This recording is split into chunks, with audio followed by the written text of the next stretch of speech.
नमस्कार, स्वागत है आपका 4 टीवी न्यूज पर और मैं हूं आपके साथ जूही सिंह। रुक करते हैं खबरों की ओर। छत्तीसगढ़ के मुख्यमंत्री विष्णुदेव साय ने कहा है कि पाकिस्तानियों की पहचान करने का निर्देश पूरे देश के लिए है और सभी पाकिस्तानियों के लिए अकाल्पनिक वीजा रद्द कर दिया गया है। हम छत्तीसगढ़ में भी इसको लेकर कार्रवाई करेंगे। बिल्कुल, वो तो पूरे देश के लिए है। पूरे देश के लिए जो पाकिस्तानियों का जो शॉर्ट टाइम का जो वीजा है उसको रद्द कर दिया गया है, तो नियम तो पूरे देश के लिए है। छत्तीसगढ़ में क्या स्टेप लेंगे? छत्तीसगढ़ में भी लेंगे उसको, अभी उस पर। और भोपाल में रोजगार मेला कार्यक्रम पर केंद्रीय मंत्री शिवराज सिंह चौहान ने शिरकत की और उन्होंने कहा कि प्रधानमंत्री नरेंद्र मोदी के नेतृत्व में विकसित भारत के निर्माण का महायज्ञ चल रहा है। विकसित भारत में हर युवा को रोजगार मिलेगा। Make in India, digital India, startup India और स्टैंड अप इंडिया जैसी कई योजनाएं चलाई जा रही हैं। नौजवानों को रोजगार से जोड़ने के लिए कई अभियान चलाए जा रहे हैं। आज प्रधानमंत्री नरेंद्र मोदी के द्वारा 51,000 नौजवानों को अलग अलग विभागों में काम करने के लिए नियुक्ति पत्र भी वितरित किए गए हैं। श्रीमान नरेंद्र मोदी जी के नेतृत्व में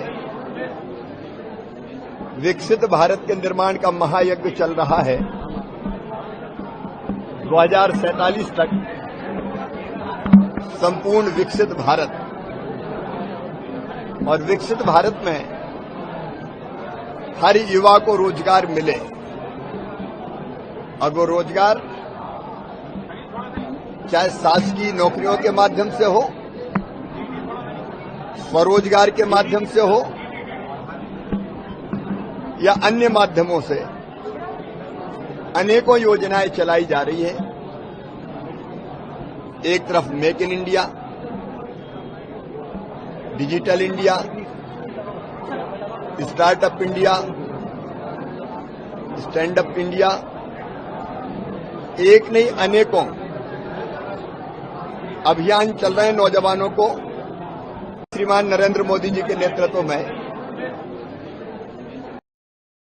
बढ़ते आगे, ग्वालियर में पहलगाम आतंकी हमले को लेकर केंद्रीय मंत्री ज्योतिरादित्य सिंधिया ने बड़ा बयान दिया है। उन्होंने कहा कि भारत माता पर हमला करने वालों को करारा जवाब मिलेगा। प्रधानमंत्री नरेंद्र मोदी के नेतृत्व में भारत आतंकवाद के खिलाफ एकजुट होकर कार्रवाई करेगा। सिंधिया ने स्पष्ट किया कि भारत न केवल हमलावरों को ढूंढेगा बल्कि आतंक की जमीन को भी पूरी तरह खत्म कर देगा।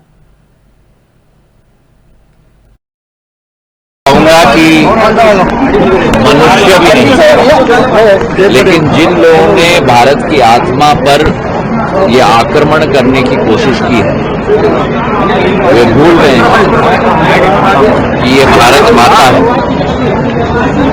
जब चुनौती उत्पन्न होती है तो हर नागरिक, हर इंसान एक ही आवाज में इन धुरंधरों के विरुद्ध साथ में मिलकर उठकर प्रधानमंत्री नरेंद्र मोदी जी के नेतृत्व में एक ऐसा जवाब देंगे जिसके आधार पर कभी भी ऐसे हिम्मत लगाने की विचारधारा भी ऐसे धुरंधरों की कभी हो न सके। जो निर्मम हत्या मासूम लोगों की गई, इसका जवाब भारत पूर्ण रूप से। बढ़ते आगे, छत्तीसगढ़ के रायपुर में पहलगाम आतंकी हमले को लेकर भाजपा सांसद मनोज तिवारी ने अपनी प्रतिक्रिया दी, जिसमें उन्होंने इस हमले को लेकर बेहद हृदय विदारक इसे बताया और भरोसा जताया कि प्रधानमंत्री नरेंद्र मोदी की सरकार आतंकवादियों को मुंहतोड़ जवाब देगी। मनोज तिवारी ने कहा कि यह बहुत हृदय विदारक घटना है और अभी तक भारत सरकार ने बहुत कड़े निर्णय भी लिए हैं। हमने सिंधु समझौते को भी रद्द किया है। आप विश्वास जो है वो रखिए, क्योंकि मोदी सरकार द्वारा ऐसे आतंकवादियों को ढूंढकर सबक सिखाया जाएगा। भारत के लोग इस वक्त बहुत गुस्से में हैं।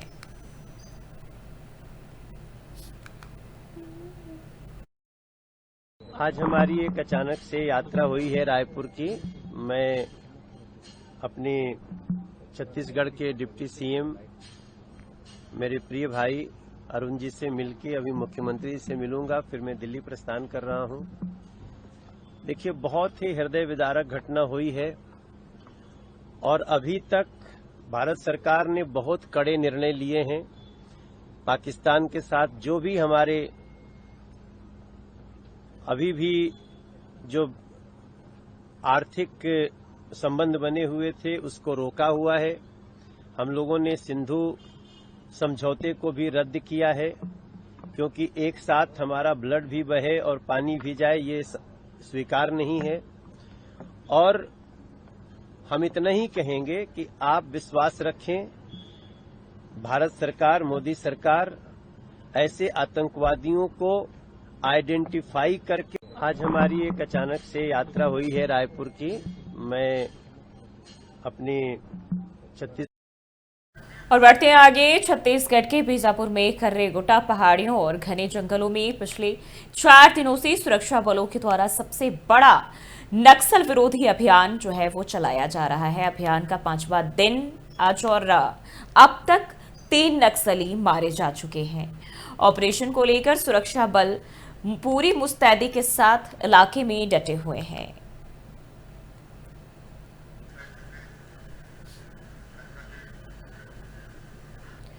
और बढ़ते हैं आगे। एक और जानकारी मध्य प्रदेश के भोपाल से सामने आ रही है, जहां रोजगार मेले को संबोधित करते हुए केंद्रीय कृषि मंत्री शिवराज सिंह चौहान ने कहा कि प्रधानमंत्री नरेंद्र मोदी के नेतृत्व में नया भारत उभर रहा है और 2047 तक पूर्ण विकसित भारत का निर्माण होगा। शिवराज सिंह ने रोजगार के लिए चलाए जा रहे अभियानों और स्वरोजगार के बढ़ते अवसरों का भी उल्लेख किया। भोपाल में रोजगार मेले को संबोधित करते हुए शिवराज सिंह ने कहा कि नरेंद्र मोदी के नेतृत्व में एक नया भारत सामने आ रहा है और साल 2047 तक का जो पूर्ण विकसित भारत का संकल्प रखा गया है उसका निर्माण होगा। उसके बारे में बात करते हुए पीएम मोदी ने जिन 4 स्तंभों का उल्लेख किया है वो महिला, गरीब, किसान और युवाओं को रोजगार चाहिए, इसलिए पीएम ने रोजगार अभियान चलाया है और 10 लाख से अधिक सरकारी पदों पर रोजगार के अवसर भी पैदा किए हैं, जिनमें से 51,000 को नियुक्ति पत्र भी दिए गए हैं। और इतना ही नहीं, स्वरोजगार के अवसर पैदा करने के प्रयास भी किए जा रहे हैं और कई अभियान चलाए जा रहे हैं। कृषि क्षेत्र में रोजगार पैदा करने के भी प्रयास सरकार की तरफ से किए जा रहे हैं।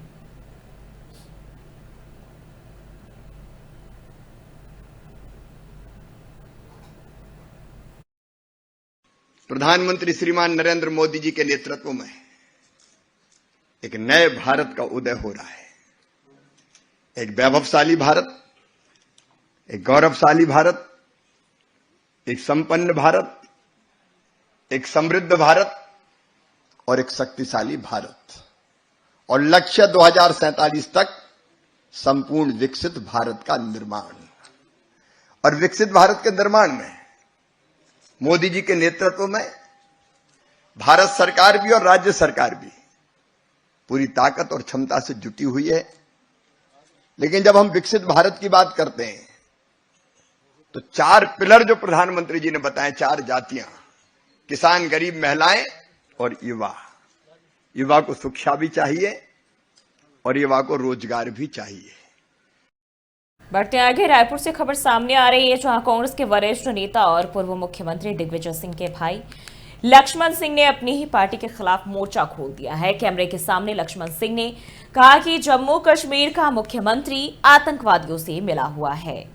उन्होंने राहुल गांधी और कांग्रेस अध्यक्ष मल्लिकार्जुन खड़गे से मांग की है कि पार्टी जम्मू कश्मीर सरकार से अपना समर्थन वापस ले ले। और लक्ष्मण सिंह ने रॉबर्ट वाड्रा के बयानों पर भी अपनी नाराजगी जताई और कहा कि ऐसे बचकाने बयानों से आतंकवाद को बढ़ावा मिलता है। उन्होंने यहां तक कहा कि अगर पार्टी चाहे तो उन्हें आज ही निकाल सकती है, लेकिन नेताओं को जिम्मेदारी से बयान देना चाहिए, वरना चुनाव में नतीजे भुगतने पड़ेंगे। लक्ष्मण सिंह के इस तीखे बयान से कांग्रेस में हलचल तेज हो गई है। उन्होंने कहा कि हमारा रॉबर्ट वाड्रा जीजाजी राहुल गांधी का कहना है कि राहुल गांधी के जीजाजी का कहना है कि सड़क पर नमाज नहीं पढ़ने देते हैं और इसलिए आतंकवादियों ने यह हमला किया है। और इन दोनों का ये बचपना आखिर हम कब तक झेलेंगे। राहुल गांधी भी थोड़ा सोच समझकर बात करें, इनकी नादानियों की वजह से इस तरह की घटनाएं होती है। मैं कैमरे के सामने कह रहा हूं, पार्टी को मुझे निकालना हो तो आज ही निकाल दे। हमारी पार्टी के नेता सोच समझकर बोले, नहीं तो उन्हें चुनाव में परिणाम इसका भुगतना पड़ेगा।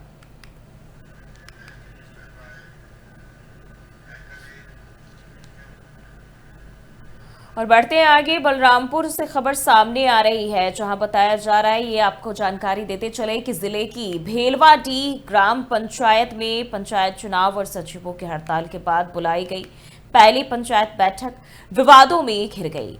बता दें कि बैठक की शुरुआत में ही वार्ड पंच विजय गुप्ता और एक अन्य पंच ने बैठक व्यवस्था को लेकर नाराजगी जाहिर की और पंचायत सचिव और पूर्व सरपंच पर कई गंभीर आरोप भी लगाए। वार्ड पंच विजय गुप्ता ने पंचायत खर्चों का विवरण तत्काल मांगा, जिस पर बैठक में तीखी बहस भी शुरू हो गई। विवाद इतना बढ़ गया कि नवनिर्वाचित सरपंच, पूर्व सरपंच और पंचायत सचिव को बैठक बीच में छोड़कर जाना पड़ा। इसके साथ ही बैठक का माहौल तनावपूर्ण हो गया और पंचायत की योजनाओं पर चर्चा भी अधूरी रह गई। वहीं पूर्व सरपंच और मौजूदा सरपंच ने आरोपों को सिरे से खारिज भी किया और कहा कि कुछ लोग जानबूझकर बेबुनियाद आरोप लगाकर पंचायत पर दबाव बनाना चाहते हैं ताकि विकास कार्यों में बाधा डाली जा सके। और उन्होंने कहा कि विजय गुप्ता स्वयं पूर्व पंचवर्षीय कार्यकाल के दौरान कई बार भ्रष्टाचार में लिप्त रहे और मनमाने ढंग से निर्माण कार्यों में सरकारी राशि का दुरुपयोग भी किया गया। सरपंचों ने यह भी बताया कि विजय गुप्ता के खिलाफ जिला कलेक्टर कार्यालय में कई शिकायतें पहले से दर्ज है, लेकिन विभागीय स्तर पर अब तक कोई सख्त कार्रवाई इसको लेकर नहीं की गई है। आज ग्राम पंचायत भेलवाडी में सचिव विष्णुपत मंडल के द्वारा पंचायत बैठक रखा गया था, जिसमें हम लोग 13 ठे पंच और 1 ठे सरपंच 14 जन को बुलाया गया था। हम लोग 14 मिलकर के आए थे पंचायत में बैठक करने। तो यहाँ पर न तो कुर्सी है, न तो पंखा है, न पानी की व्यवस्था है। तो हमने सचिव को बोला कि ये सब की व्यवस्था करा दिया जाए महोदय, बहुत गर्मी लग रहा है और बैठने में दिक्कत हो रहा है, ज़मीन के ऊपर कैसे बैठें। उसी में बमक के फैर हो गया कि हमारा पुराना भुगतान लंबित है, उसको हमको भुगतान करना है, अभी बैठक वाला व्यवस्था बाद में पैसा आएगा तब करेंगे। तो मैं बोला कि तो भुगतान कहाँ से आप करेंगे? तो घर टैक्स में हम जो लिए हैं चुनाव समय 5500 रुपया पर सदस्य, उसमें हम भुगतान करेंगे। बोला क्या चीज़ का भुगतान करना है? तो नहीं, चुनाव में हमारा 36,000 रुपया खर्चा हुआ है, एक छोटा सा बोर्ड का 4,000 और चुनाव के सामने लिखा पढ़ा रहा था उसका 2-2 हज़ार रुपया, ऐसे करके टेंट पंडाल का 18,000 रुपया, मैक चोंगा का 56,000 रुपया बताया, ऐसे करके फोटो कापी का 9,000 रुपया बताया, ऐसे करके टोटल 36,000 रुपया का आज भुगतान का मतलब करवाया गया, हम लोग से साइन करवाया गया। जब हम लोग साइन करके सब मीटिंग खत्म हो गया तो नाश्ता के रूप में आज ग्राम पंचायत भेलवाडी में। और बढ़ते आगे, कुसमी विकास खंड के सेरंगदा ग्राम पंचायत में बेरोजगार युवा रोजगार की मांग को लेकर बेहद आक्रोशित है। युवाओं ने बताया कि Balaji marble tiles private limited company के द्वारा गांव में बॉक्साइट खनन कार्य किया जा रहा है, लेकिन इस खनन में स्थानीय युवाओं को रोजगार नहीं मिल रहा है। युवाओं का कहना है कि जब खनन हमारी जमीन पर हो रहा है तो हम ही रोजगार से आखिर वंचित क्यों हैं? कंपनी बाहर से लोगों को बुलाकर कार्य करवा रही है, जिससे गांव के युवाओं के सामने रोजी रोटी का संकट खड़ा हो गया है। ग्रामीणों ने इसे साफ तौर पर भेदभाव करा दिया और चेतावनी दी कि अगर जल्द से जल्द उन्हें रोजगार नहीं दिया गया तो कंपनी के खनन कार्य को रोकने के लिए मजबूर होना पड़ेगा। ग्रामीण युवाओं का यह भी कहना है कि अब तक कई बार रोजगार की मांग उठाई गई, लेकिन कोई ठोस कार्रवाई नहीं हुई और ऐसे में अब युवाओं के सब्र का बांध टूटता जा रहा है। उन्होंने प्रशासन से मांग की है कि स्थानीय युवाओं को प्राथमिकता के आधार पर रोजगार दिया जाए, अन्यथा बड़ा आंदोलन किया जाएगा। हम लोग के यहाँ नया बॉक्साइट खुला हुआ है, तो हम लोग जितना भी बेरोजगार युवा जितना भी हैं, हम लोग अपना रोजगार को लेकर हम लोग इकट्ठा हुए हैं और ये रोजगार हम लोगों को मिलना चाहिए। हम लोग का गांव घर में रोजगार, अरे खदान है तो कहीं जाने की आवश्यकता न पड़े, हम लोग का गांव में ही हम मतलब रोजगार उपलब्ध हो जाए, तो हम लोग बाहर क्यों जाएंगे? इसी मकसद पे हम लोग सभी को यहाँ पर है। मैं युवा मोर्चा का नगर कुसमी का अध्यक्ष हूँ। यहाँ हम लोग बालाजी माइंस के लिए एक छोटी सी बैठक रखे थे, जिसमें युवाओं को बेरोजगार नहीं दिया जा रहा है। कंपनी खुलने से पहले ये वादा किया गया था कि सभी क्षेत्र को नौकरी दिया जाएगा, सभी सुविधाएं उपलब्ध की जाएगी, परंतु अभी तक इस पर कोई कंपनी का कोई नहीं दिया जा रहा है, कुछ भी नहीं हो रहा है। सभी बेरोजगार युवाओं को बेरोजगार दें, सबसे पहले हम लोग के यहाँ नया बॉक्साइट। बढ़ते आगे, जांजगीर चांपा जिले के चांपा नगर पालिका में संचालित हो रही थोक सब्जी मंडी को कोटा रबड़ी की धान मंडी से हटाकर फिर से पुराने स्थान बिर्रा रोड पर स्थापित करने के आदेश के विरोध में सैकड़ों की संख्या में सब्जी व्यापारी, पार्षद और जनप्रतिनिधि नगर पालिका कार्यालय पहुंचे। प्रदर्शन कर रहे सभी लोगों ने एक स्वर में मांग की है कि मंडी को वर्तमान स्थान पर ही रखा जाए। गौरतलब है कि कोरोना काल के दौरान बिर्रा रोड स्थित मंडी में पर्याप्त स्थान न होने के कारण मंडी को अस्थायी रूप से कोटा अड़बरी की धान मंडी में स्थानांतरित किया गया था। वहां बेहतर स्थान, पार्किंग सुविधा और यातायात प्रबंधन के कारण व्यापारी और ग्राहक दोनों को ही सुविधा मिलने लगी और तब से अब तक मंडी वहीं संचालित की जा रही है। हाल ही में सुशासन उत्सव के दौरान कुछ लोगों के द्वारा मंडी को पुराने स्थान पर ले जाने की मांग को लेकर दिए गए आवेदन के आधार पर नगर पालिका प्रशासन ने पूरे स्थान पर मंडी संचालित करने का आदेश जारी कर दिया और इस निर्णय के विरोध में शुक्रवार को व्यापारी, स्थानीय पार्षदगण और नागरिक बड़ी संख्या में पालिका कार्यालय पहुंचे और विरोध जताया। व्यापारियों का कहना है कि पुराने स्थान पर जगह की कमी, ट्रैफिक जाम और अव्यवस्था जैसी समस्याएं हैं, जिससे व्यापार पर बुरा असर पड़ेगा, जबकि वर्तमान स्थान सुविधाजनक और व्यवस्थित है। पालिका अध्यक्ष ने प्रदर्शनकारियों की बात गंभीरता से सुनने के बाद उचित निर्णय लेने का आश्वासन दिया है। फिलहाल मंडी के स्थान को लेकर अंतिम निर्णय नहीं हुआ है, लेकिन व्यापारियों की एकजुटता ने प्रशासन को पुनर्विचार के लिए विवश कर दिया है। पिछले कुछ दिनों पहले जो सुशासन तिहार सरकार के द्वारा आयोजित किया गया था, उसमें कुछ शिकायतें आई थी, जिससे कि जो वर्तमान में सब्जी मंडी लग रही है उसको अन्यत्र स्थानांतरित करने की बात उस पत्र के माध्यम से आई थी, जिसके निराकरण हेतु हमारे मुख्य नगर पालिका अधिकारी सीओ ने पत्र जारी किया है। और हम लोग पहले वहाँ पर लगाते थे पुराना मंडी में, वहाँ पर बहुत सा था और आने जाने के लिए भी समय अच्छा था और वहाँ उसकी के लिए 20 रुपये 30 रुपये प्रति व्यक्ति से लिया जाता था और अवैध वसूल। और जो हम लोग नगर पालिका में बढ़ते आगे खबर बोकारो से, जहां तापमान जैसे जैसे 40 डिग्री सेल्सियस के पार पहुंचा है, वैसे ही जवाहरलाल नेहरू जैविक पार्क यानी कि JNP चिड़ियाघर में जानवरों को लू और तपिश से बचाने के लिए विशेष इंतजाम शुरू कर दिए गए हैं। दरियाई घोड़े का भी कॉम्प्लेक्स उनको दिया जा रहा है, तो भालू अपने पुल में मस्ती कर रहा है। चिड़ियाघर प्रशासन गर्मी में जानवरों की भूख में गिरावट को देखते हुए उनकी डाइट की बात करें, उसमें जरूरी बदलाव कर रहा है। जानवरों को खीरा, तरबूज जैसे रसीले फल दिए जा रहे हैं। बी कॉम्प्लेक्स और ग्लूकोज भी पानी में मिलाकर पिलाया जा रहा है। वहीं बंदरों को खीरा, तरबूज परोसा जा रहा है। इसी के साथ पक्षियों के एवियरी में छांव देने के लिए पुआल और ताड़ के पत्ते भी बिछाए गए हैं।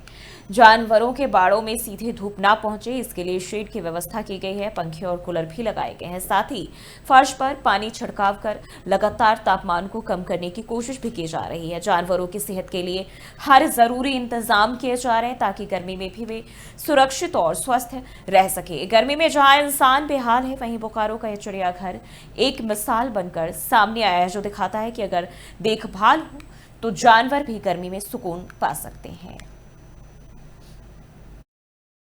देख रेख यही जानवर का, चीता सब का। गर्मियों में क्या व्यवस्था? गर्मियों में कूलर की व्यवस्था रखा गया है, पंखा का, और डेली सफाई है। फर्श में सुबह डेली धोना पड़ता है। कितना ध्यान रखना पड़ता है गर्मियों में जानवरों का? गर्मियों में तो दिन भर इसको ध्यान देखना ही पड़ता है। ज़्यादा धूप है तो तुरंत फिर इसको। जैविक उद्यान में जानवरों के लिए गर्मी में जो है कूलर जो है और पेडिस्टल फैन जो है लगाया गया है, जो है जिससे कि जो है गर्मी से उनका बचाव हो सके। भालू का इंक्लोजर है, वहाँ पे है, लेपर्ड में है, और भी जगह है जो है। पारो स्टील प्लांट द्वारा संचालित जैविक उद्यान गर्मी के मौसम में हर साल जानवरों की देखरेख के लिए विशेष व्यवस्था की जाती है। इस साल भी बढ़ते आगे, जांजगीर चांपा जिला मुख्यालय के ऑडिटोरियम में बीजेपी द्वारा डॉक्टर भीमराव अंबेडकर सम्मान समारोह आयोजित किया गया और इस कार्यक्रम में छत्तीसगढ़ के वित्त मंत्री ओपी चौधरी ने शिरकत की और डॉक्टर अंबेडकर के जीवन पर प्रकाश भी डाला। इस मौके पर उन्होंने कांग्रेस पर आरोप लगाया कि वह डॉक्टर अंबेडकर का अपमान कर रही है। वहीं बीजेपी को उनके पद चिन्हों पर चलने वाली और उन्हें भारत रत्न से सम्मानित करने वाली पार्टी बताया। इसके अलावा ओपी चौधरी ने जांजगीर चांपा जिले के विभिन्न समाजों के विशिष्ट कार्यकर्ताओं का सम्मान किया और जांजगीर के ऑडिटोरियम का नाम डॉक्टर भीमराव अंबेडकर के नाम पर रखने की घोषणा की। उन्होंने जिले के विकास के लिए 200 करोड़ रुपए का प्रस्ताव तैयार करने के निर्देश भी दिए हैं। डॉक्टर भीमराव अंबेडकर जी हमारे भारत देश के इतिहास में समाज के आखिरी छोर पर खड़े लोगों के लिए काम करने वाले सबसे बड़े व्यक्तित्व में से हैं। और उनकी जन्म जयंती 14 अप्रैल को आती है। उसके बाद हमारी संगठन में तय हुआ कि सम्मान समारोह भी आयोजित किया जाना है और संगठन ने यहाँ आने का काम मुझे सौंपा था। ये मेरे लिए सौभाग्य का और हर्ष का विषय है। अंबेडकर जी की जयंती को उनके जीवन से संबंधित 5 प्रमुख स्थलों को पंचतीर्थ के रूप में मनाना हो या भीम ऐप डिजिटल इंडिया के सबसे बड़े ऐप का नामकरण उनके नाम पर करना हो, ऐसे अनेकों ऐतिहासिक काम नरेंद्र मोदी जी ने उनको सम्मान देने की दृष्टि से किया है। और अंबेडकर जी को भारत रत्न देने का भी काम कांग्रेस ने 50 साल तक तो नहीं किया। बढ़ते आगे, मुंगेर जिले के तारापुर में पुल निर्माण कार्य को लेकर 2 पक्षों के बीच में विवाद हुआ और उसने खूनी संघर्ष का रूप ले लिया, जिसमें गोलीबारी भी हुई और इस घटना में संग्रामपुर के रुपेश यादव गंभीर रूप से घायल हुए हैं। पहले उन्हें तारापुर के एक निजी अस्पताल में भर्ती कराया गया, लेकिन डॉक्टर ने हालत नाजुक होने पर उन्हें भागलपुर के मायागंज अस्पताल रेफर कर दिया। परिजनों का आरोप है कि मायागंज अस्पताल पहुंचने के बाद करीब 12 घंटे तक कोई डॉक्टर उनके इलाज के लिए नहीं आया। घायल रुपेश यादव की पत्नी अनुष्का ने कहा कि उनके पति की हालत बिगड़ रही है, लेकिन अस्पताल में अब तक कोई मदद नहीं मिल रही है।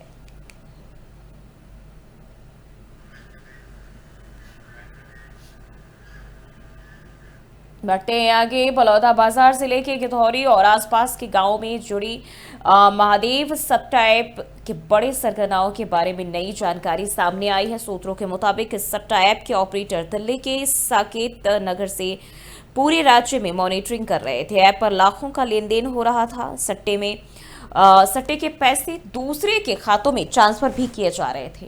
महादेव सट्टा ऐप के मास्टरमाइंड सौरभ चंद्राकर की गिरफ्तारी के बाद यह ऐप फिर से सुर्खियों में आ गया है। हालांकि पुलिस की जांच अभी भी जारी है और इस मामले में जल्द ही बड़ा खुलासा हो सकता है। और यह पहले भी सरकार के द्वारा बैन किया जा चुका था, लेकिन इसके ऑपरेटर अभी भी सक्रिय है।